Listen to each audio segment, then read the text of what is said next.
Slow Burn Media and Bill Huffman present Who Killed, a podcast that provides a voice for the voiceless. Hello and welcome to episode 74 of Who Killed. I'm your host, Bill Huffman, and this is a Slow Burn Media production. On this week's episode, I will be concluding my conversation with the one and only Sarah Turney about her sister's disappearance and the person that she thinks is involved in that particular crime. There has been some news in her case. I will hopefully be able to provide some bonus material in the future. And again, this is one of those tragic cases that if it wasn't for Sarah's determined and motivated presence amongst social media and her podcast, I don't believe that the police would have followed through on some of the promises that they had made. And if you've listened to the first 3 episodes of my conversation with Sarah, you'll realize that there were a lot of false promises or false hopes given to her. And again, this is one of those cases where you really don't know what to believe, because you have the police telling you one thing, your dad telling you another, and for a long time you believed in your dad.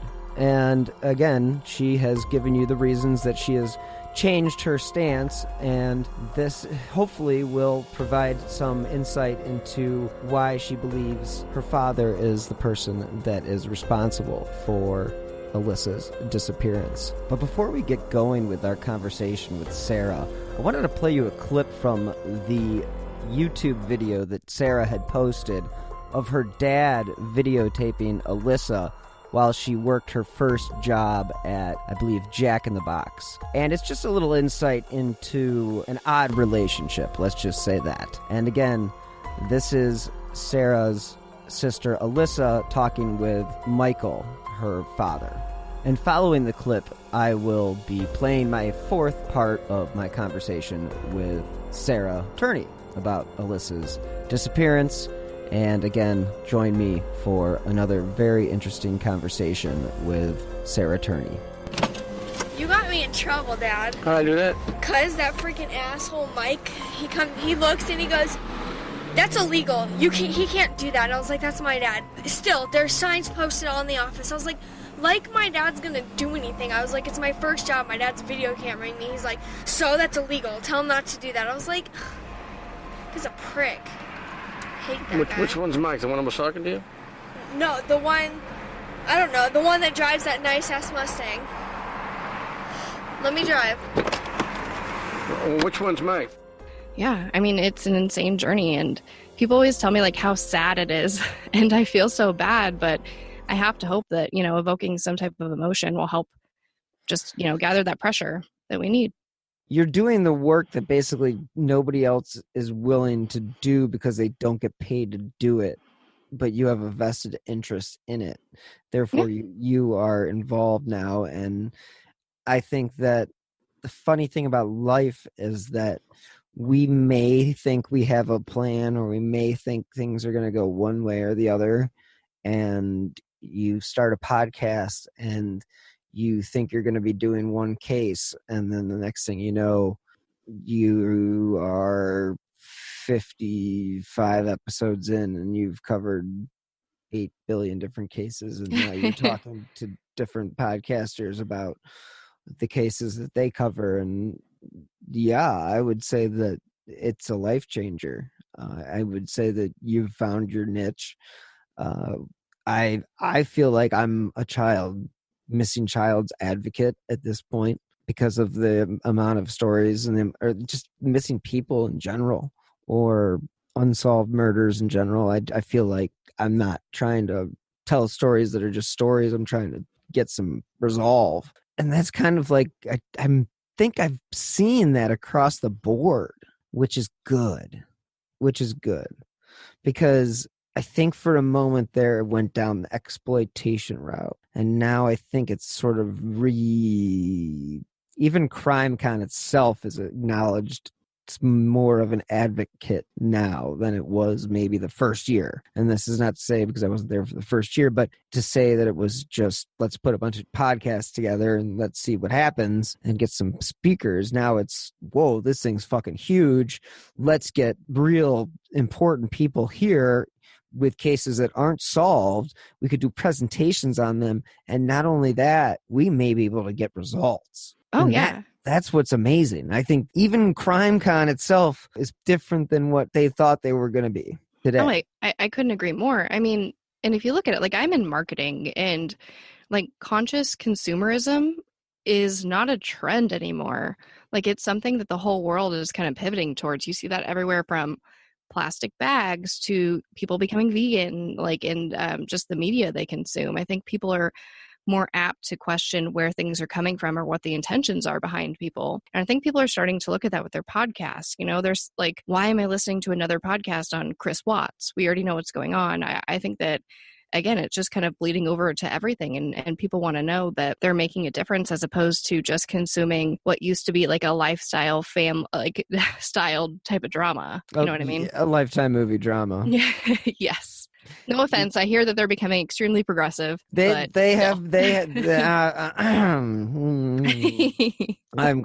sorry, but I grew up with the quote unquote Lifetime movies. They're Lifetime movies from the day until I die.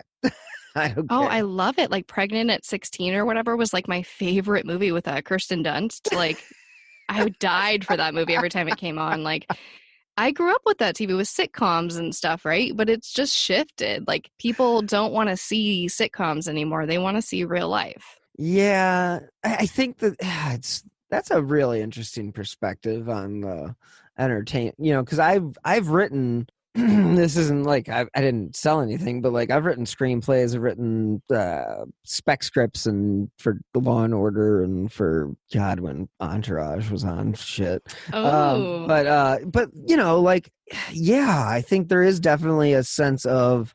But even when I wrote those scripts, it was like I was imagining real life. I wasn't thinking of like some imaginary world. Like I'm personally can't stand, and I know that there are many people that are going to be like, "Oh, yeah." I don't get it. I don't get Star Wars. I don't get it. I don't get Star Trek. I don't get the fantasy stuff. It's just yeah, I get that. I don't enjoy sci-fi. Come for me. I enjoy like dystopian societies because I'm like, ooh, that could happen. Hunger Games, I like World War see that. Z. I like World War Z. I like I'm Legend. You know, like I like the idea of like, you know, like having to make it in the world after the world's not there anymore. But it's hard. It was hard for me as a kid to like. I just don't want to date myself here, but like people would be like, "You never seen the Never-Ending Story or the Princess Bride?" And I'd be like, "I never wanted to." It's not like I didn't have the opportunity to. Right. So all they have to do is put the world ending before any type of sci-fi element, and then we're both in, is what I'm hearing. Yeah, like oh my God, The World's End, or no, what's the one with Rogan and James Franco? So fucking funny. That is such a funny movie. I forget what Oh this is my the God. end. This is the end. Yes. Oh my God. The one-liners in that movie. I mean, James Franco's art. Yeah, it's such a good movie. But I mean, yeah, I think that people are really moving towards more lifelike things. Well, and even like I was just trying to say that there needs to be a balance. Like you can have a balance though. Like that's just what I was getting at. Oh yeah, no, I totally agree. I mean, there's so many things happening that excite me so much about the true crime community. I mean, look at the Kardashians. Like, and I posted about this on Twitter the other day, like them or hate them, there are 2 Kardashians that are coming out with true crime shows. This is huge for the genre. Like, they don't have to do that with their time. They could sit back and get $250,000 for an Instagram post and live their lives just fine. They don't have to crusade these efforts for true crime. So it was really interesting. I forget if it was the True Crime Garage or Gen Y or even Stuff You Should Know. Somebody mentioned Kim Kardashian, like, oh, I wish Kim Kardashian would just, I mean, she could use her platform for such a better cause. And this was like just just a couple years ago, and like it seemed like a, you know, right after that it was like all of a sudden she was like all about, you know, ending mass incarceration and getting on board with getting these people freed, and hey, all the power to you. This is how, if it needs to get done, that's great. Like I'm not going to knock it. I'm not going to knock it because you're doing a good service. And, you know, again, like you said, you can feel the way you want, feel whatever way you want about them, but they are doing something that is, they are taking what they have accomplished and they're using their platform for something good. And that's great. Yeah. I mean, like it or not, media is power. Like, she overturned at least 2 cases that I can think of, if not more, when she was doing this show or whatever. But like, it's everything. Look at Adnan Syed. Look at Making a Murderer. Like, both of these cases were changed forever and changed in court because of media pressure. Like, I wish that there was a different way to go about it, but like, this is the name of the game sometimes with these hard cases. And this is like the wave of what I think the future of justice is going to look like, unfortunately. Just, there's so much wrong with the system that trying to change it from the inside and reforming all these laws is just, it seems like the craziest undertaking. It's almost easier to just have the entire world scream about it and then get it back in court. Yeah, and I don't know if it was you that I mentioned this with, but I know that I've talked about it with somebody about how, you know, John Walsh had talked about the best way to keep his, I think it was you, when we talked about the best way to keep a case in the spotlight is for you to be their biggest cheerleader. And this was like 1987, 88, you know, so he still was coming off of Adam. He didn't have any resolution. It was, they found his body, but they didn't have, and I still don't know if I would believe the whole conviction of that. But if you ever want to read an interesting book or listen to one, Bringing Adam Home is really interesting. It's check it out.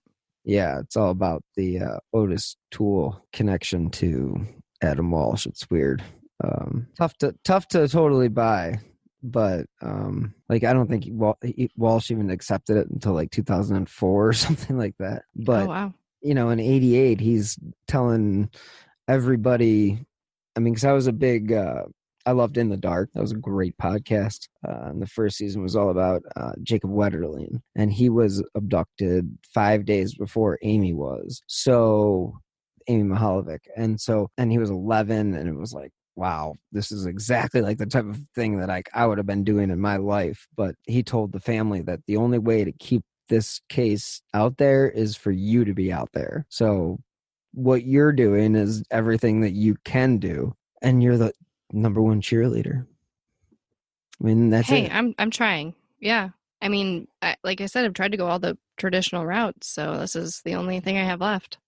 But in 1988, even before we even had this, we didn't even have what we have now. You now have so much more power in your own voice than you've ever had in your life, just because of the technology and advancements in the last 20 years. I mean, it really is that big of a difference. And it is. The fact that you and I can talk on the phone, well, we're not on the phone, but we can talk from studio to studio, and it sounds like we're in the same studio. It's fucking crazy. I mean, like, that technology didn't even exist 5 years. Like, I mean, maybe it did 5 years, but nonetheless, it's still crazy to think that we are able to do that. I can talk, like, I've got stuff lined up with podcasters in Australia, like, and it's going to sound exactly the same. And it's crazy. Yeah, no, it's revolutionary. I mean, like, it does change everything.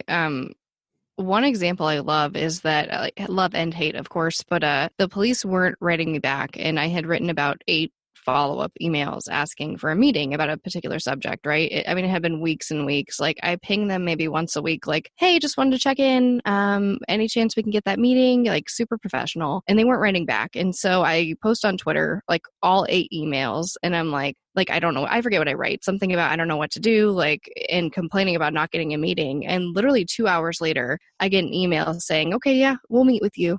Like, this is the power of technology. And I said that in one of my meetings. I'm like, why does it take me posting 8 emails on Twitter to get a meeting with you guys? Like, I don't want to be this way. And it's just insane. But technology changes everything, and it holds people accountable and, provides for a better storytelling experience. And absolutely, it's revolutionary. Squeaky wheel gets the grease. I try to be so squeaky. Oh, like I told you, that was my dad's number one phrase. And they refer to me as, he's like, you're the squeaky wheel. It's like, Well, I mean, I spent years in their office crying and not going this route.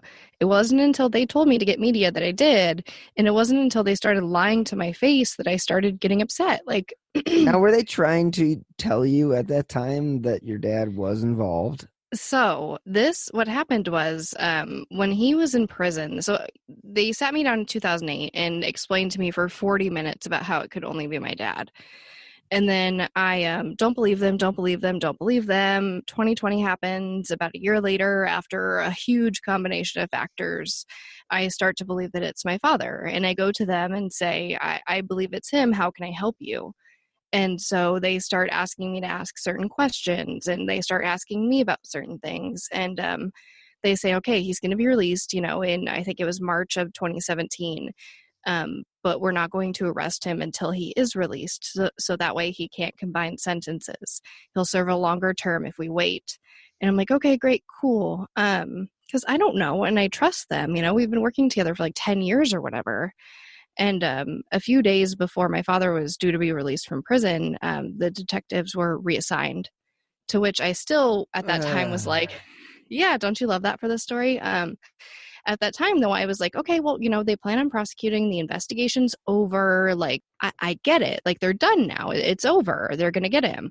But then they don't. So when we go into this meeting, I understand that they have not prosecuted, but I was still under the impression that they would prosecute. And that's when they sat me down and said, we're not going to prosecute without a body, and we're not going to search for that body, and you can't raise funds for that body. And we're going to give you this huge silent witness campaign that we will later deny. So I know some of the technicalities behind it. The two detectives did a mock presentation of the case for their supervisors, in which their supervisors said, no, we don't want to do this. And that's about all I know. That's it. They did later lie to me. I have a recording of what happened. Was like a few years later, I got into a meeting with brand new people.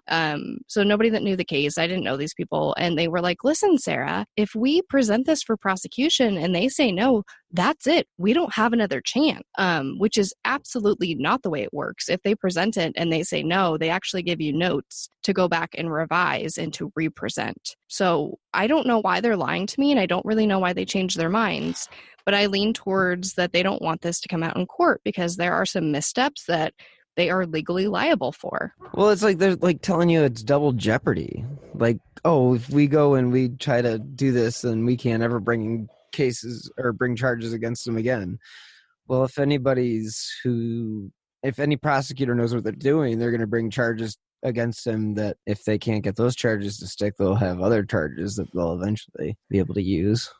I'm just trying to get to the point of pressing charges. Like at that point, it's up to the judge and it's up to the jury. And although, yes, I wish for a certain outcome, I would feel a lot better if we just tried, And that's what I said. Like, he's going to be 72 next month. Like, what are we waiting for? Like, we're really so afraid of double jeopardy. But if you don't even try once, we can't even get to that point. Yeah, your parents, your parents were like the same age as mine. 72. Definitely plenty of time to still pay for his sins, because man, yeah. But they're not actively looking for anything. And that's what I said. I said, you're just sitting here waiting for something to fall in your lap. And that is the worst feeling. And they're like, no, that's not what we said. We said that we're open to leads. And I said, yes, you're waiting for something to fall in your lap because you're not looking for a body and you're not going to interview my father. So what the hell are we doing? Yeah, I mean, they basically just told you flat out that, okay, go to the media, and if the media makes enough of a stink about it, we will investigate. Yeah, no, and So how the hell hasn't that happened yet? Because I'm pretty sure you're doing a damn good job of getting yourself out there. Yeah. No, I that's a great question. I don't know. And like I said, they go back and forth. So they're like, get media. And then a few years later, one of the sergeants says, hey, you're getting too much media. And then about a month after that, his commander says, we're just so grateful for all the media coverage you're getting for the case. It's like whiplash. You know what I mean? And that's why I don't trust them. Yeah, it starts to makes you start to question which ones are sort of on your dad's side and which ones aren't. Yeah, well, and to Or which further ones that, want like, justice. well, it's insane. Like like I've had to stop them from releasing information that I think could hurt the case. They have never once said don't release X, Y, and Z because it could hurt the case. But I got a call from a news station who wanted to run with something. And I was like, hey, you cannot run with that. It could really hurt this. Like, my dad can't know about that. And if you run this, he'll know. And like, I had to fight and kick and scream for it. So like, they terrify me in all aspects. Like, I fully believe that they want this to implode. Like, I'm the one over here trying to not release information. I'm redacting names from documents that are public record. Like, Right. I'm more cautious than they are. Yeah. Damn fucking reality of life. It sucks.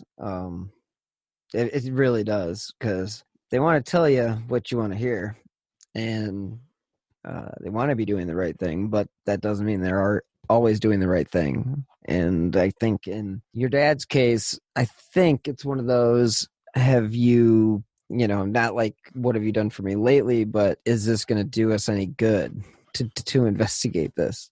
And I mean, it's not about investigating at this point. It's about following through on what they said they were going to do years ago. We had enough evidence then, enough for you to tell me that he's going to be prosecuted when he's released from jail or prison. And then you reassign the 2 detectives that were on the case for 10 years and tell me that the entire cold case unit is being dissolved, which was an absolute lie. Like, what are they hiding?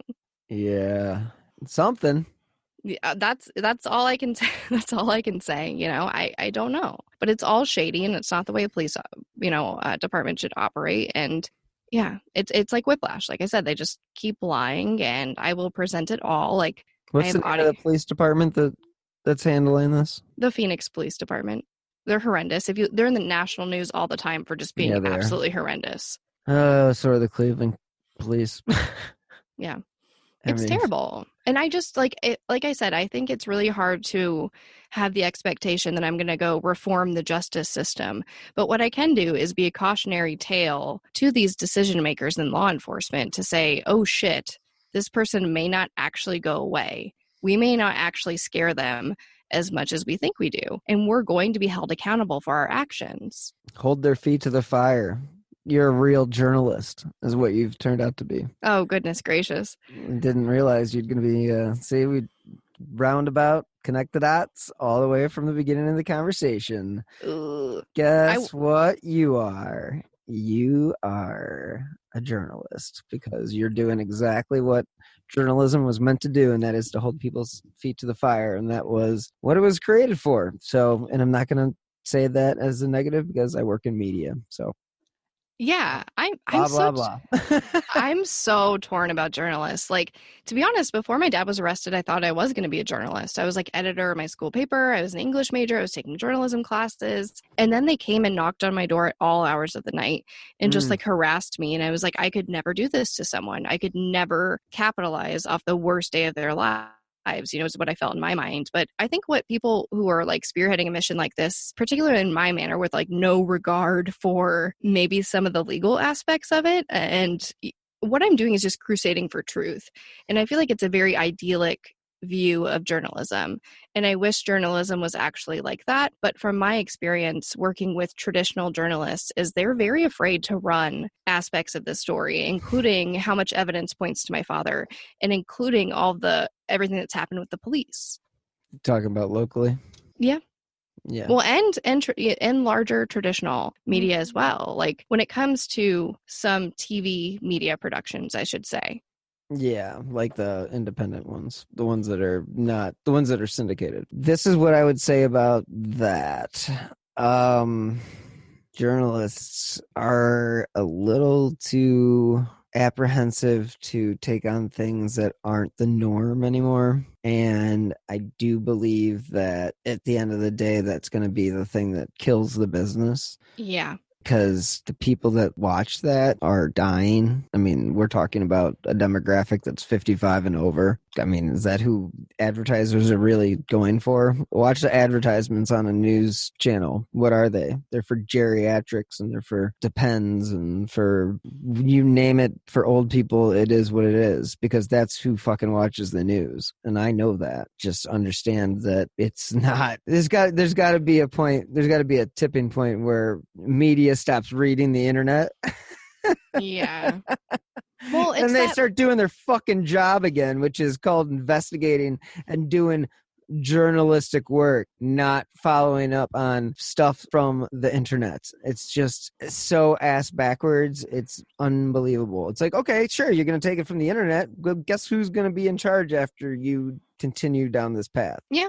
I mean, I just don't think it's like those true hardcore investigative journalists that you think of anymore. Like the fictional character, Lana Winters from American Horror Story. Like, I'm deep down here in the tunnels of this mental hospital getting the real scoop on what's going on down here. And they're like kicking her out and stuff. Like, how about the real people? Carl Bernstein, Robert Woodward. I mean, see, I just have less of a frame of reference, so I'm sorry. You mentioned Watergate. Yeah, fair enough. All the president's men, they're the ones that wrote the book. So like that's what I went to school for, thinking journalism was, and right. Fuck was I wrong. That's what's so disappointing. Like, I tend to not work with journalists anymore. I've had some really terrible experiences with traditional journalists, and I don't know if it's what they're being taught, but yeah.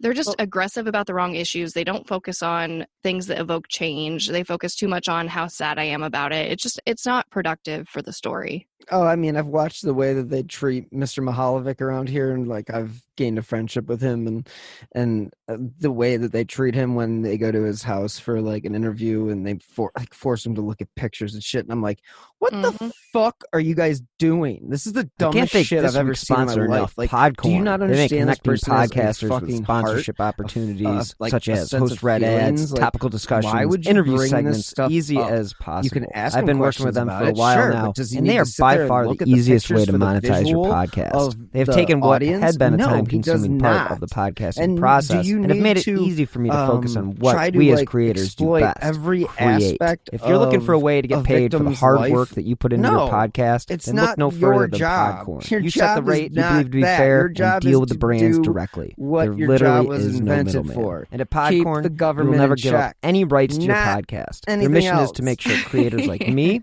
are compensated in an appropriate manner.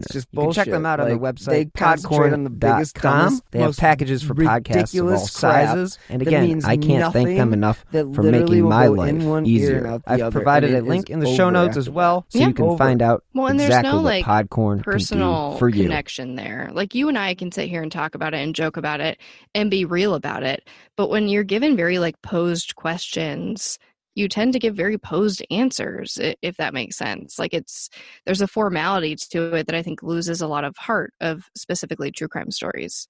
Yeah, like when I see you at CrimeCon, I feel like I have a bond with you. Like, whereas I wouldn't if I was just talking to some fucking dumbass that, you know, I'm just saying that, like, I'm not some journalist trying to like dig in deep on to how you feel about this and that. Like, just tell me what's going on. Like, you dictate to me how I dictate the show. Like, I don't try to make you feel one way or the other, because I think that's the number one thing about media that is so fucking wrong, is that they go in with a preset idea of how they want it to go, and you watch it on John Oliver and Daily Show and whatever, when they do super cuts of like newscasters prompting people to answer the questions that they want them to answer the way they want them to answer it. And it is absolutely mind-numbing, because it's like, this is so anti-journalism. Yeah. And,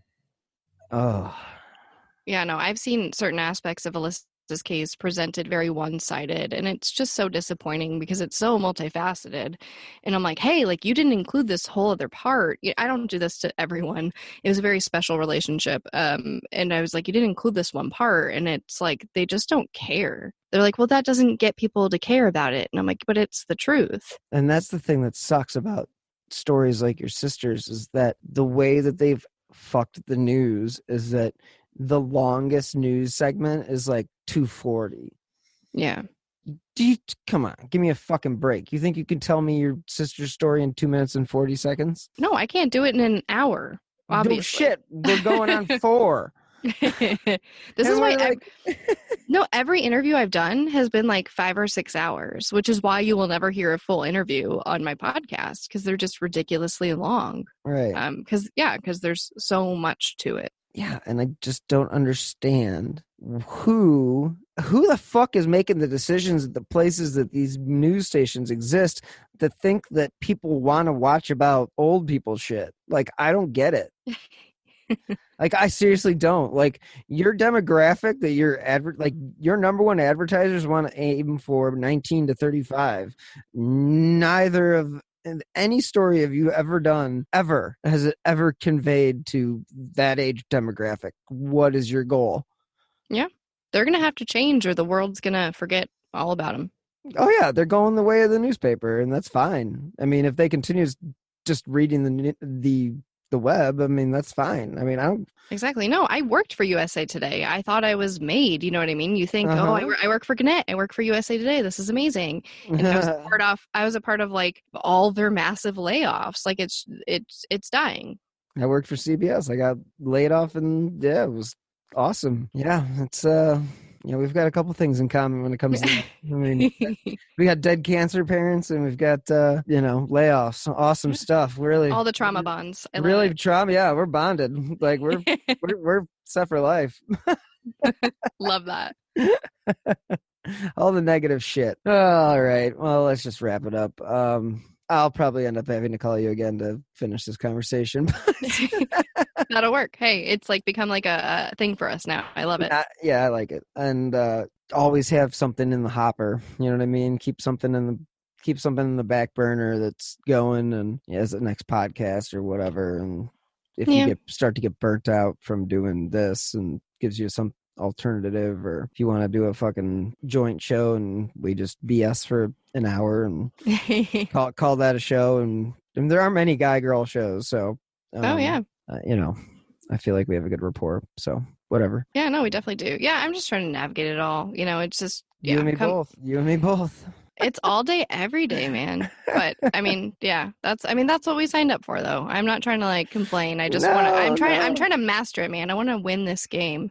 You and me both. I was a national class runner, so trust me, I went to college on scholarship. I expect to be the best at things, and when I'm not at a certain level, I'm frustrated. So I do what I can to improve, and yeah, I'm in it to win it like you. Hell no, there's no reason I can't be just as good as the next guy. Exactly. Well, good. Then we can help each other. I love this. Well, I think it's a beautiful start to a friendship. So I think we should definitely talk again soon. Could talk again in 2 weeks, but we'll play it by we'll play it by ear. I mean, again, we don't have to record it. We can catch up, and if you really want to think about possibly doing another show on the side, just to keep you like loose and not always thinking about your sister, and because that's got to be tough, and it doesn't have to be true crime. It could be whatever the fuck you want it to be. No, that's true. Yeah, no, it's definitely something to think about. Around true crime, but it doesn't have to be like about a certain case or anything. Yeah, no, I love that. I don't know. On that note, I will probably be putting out the first part of our conversation a week from Monday. Okay, cool. Because it was so good. I would have had you on this Monday, but I did Long Island serial killer because there was an update last week, and I had already done that with Maggie. So no worries. I love Maggie. Yeah, she's awesome. And if you listen to the episode, she has some fucking crazy ass connections to this case. It's absolutely nuts. Ooh, yeah, I can't wait. Yeah, well, the first part's out, so check it out. All right, will do. All right. Well, thank you for your time. I said I wasn't going to keep you for 2 hours. Kept you for 2 hours and 5 minutes. So, it happens. That's what happens in this world. So I apologize. All right. Well, I am going to bundle up, and I'm going to go out for a little bit, and I will check you later. All right. Have fun. Thanks. Always fun talking. Take care. Hey, you too. Many thanks to Sarah Turney for taking a lot of time out of her busy schedule to join me for our in-depth conversations about the disappearance of her sister, Alissa. And again, This is part 4 of our conversation. There has been some news in her case. They have erected a billboard with her missing poster, so that is now on the interstate. You can Google that. I know that Sarah had put up a video of that on Instagram, I believe. So that is really good news. So again, thanks so much to Sarah for being such a strong person and being able to discuss so openly about her sister and who she thinks is responsible. And again, thank you guys for tuning in. If it wasn't for you, I wouldn't be able to produce new shows each week. I will say for the second year in a row, I will be representing Who Killed and Who Killed in the Holovic in my Passion case on Podcast Row at CrimeCon 2020 in Orlando. Now, I know that there is a lot going on with this current pandemic, so I will just say that the new dates were or are scheduled for October 30th through November 1st. And if you do want to buy a ticket, you can use my promo code AMY2020. Now, if you do enjoy this podcast and my passion case, you can help support independent journalism and my shows by clicking on the donate button on the left-hand side of slowburnmedia.com. That is slow minus the W. And you can also contribute to the show via PayPal or via the Venmo app with my username at Bill-Huffman-3. I will provide a link in the show notes as well. And again, every contribution does help keep these podcasts going. And again, you can help support the show non-monetarily by just leaving a 5-star review wherever you listen to your podcasts. Those 5 stars help keep these cases that I cover in the spotlight. So anyone with information regarding Alissa's disappearance is asked to call or contact the Phoenix Police Department at 1-602-262-6141 or the National Center for Missing or Exploited Children at 1-800-THE-LOST.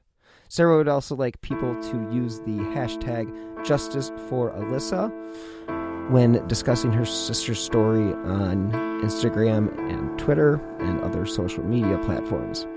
So if you have any information about cases that I've covered in the past that are unsolved, you can always contact the FBI at 1-800-CALL-FBI or via Crime Stoppers. And again, if you'd like to stay up to date on the cases that I've covered, as well as the new shows and new episodes that I have in the pipeline, you can follow me on Twitter at BillHuffman3. It's probably the best way to know what's going on with the podcast as well as what's coming up. Now, again, this was part 4. I will possibly have an extra bonus episode in the future. But again, thanks so much to Sarah for joining me. And let's just hope that she is one day able to get the answers that she deserves and justice will be served, because it is definitely something that has been put on hold. So again, thank you guys so much for listening. And until next time, please be healthy and stay safe.